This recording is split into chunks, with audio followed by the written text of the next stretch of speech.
And functions के बारे में। सेल मेम्ब्रेन, सेल स्ट्रक्चर में फर्स्ट ऑफ ऑल होती है cell membrane.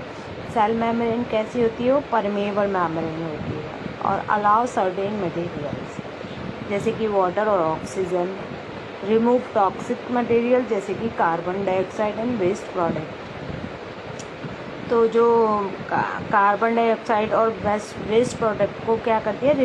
Remove toxic materials होते हैं। अब बात कर लेते हैं हम साइटोप्लाज्म की। साइटोप्लाज्म कैसा होता है? थिक जेली लाइक स्ट्रक्चर होता है और सेलुलर रिएक्शंस टेक प्लेस जैसे कि protein respiration, mitosis and meiosis. अब बात कर लेते हैं हम न्यूक्लियस के बारे में। न्यूक्लियस जो होता है वो उसमें इंफॉर्मेशन स्टोर होती है, कंट्रोल सेंटर होता है।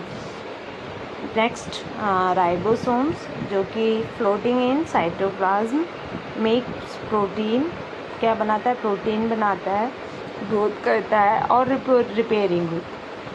अब बात कर लेते हैं हम एंडोप्लाज्मिक रेडिकुलम के बारे में। एंडोप्लाज्मिक रेडिकुलम जो होता है वो 2 टाइप्स का होता है, रफ एंडोप्लाज्मिक रेडिकुलम और smooth endoplasmic reticulum. Rough endoplasmic reticulum में राइबोसोम्स होते हैं, प्रोटीन होता है, पैक प्रोटीन्स होते हैं, वेसिकल्स होते हैं।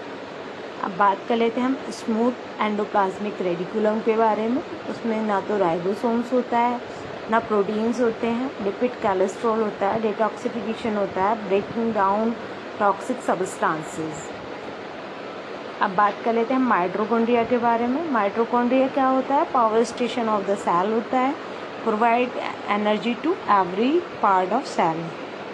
सेलुलर होता है, रेस्पिरेशन जो होता है वो ग्लूकोज प्लस ऑक्सीजन जो कि एटीपी एनर्जी प्लस CO2 में प्रेजेंट होता है। अब बात कर लेते हैं हम लाइसोसोम्स की। लाइसोसोम्स क्या होते हैं? Digestive part of the cell होते हैं जो कि डाइजेस्टिव एंजाइम्स होते हैं। उसमें कार्बोहाइड्रेट्स होते हैं, कार्बोहाइड्रेट्स जो है वो ग्लूकोज में कन्वर्ट होते हैं। ग्लूकोज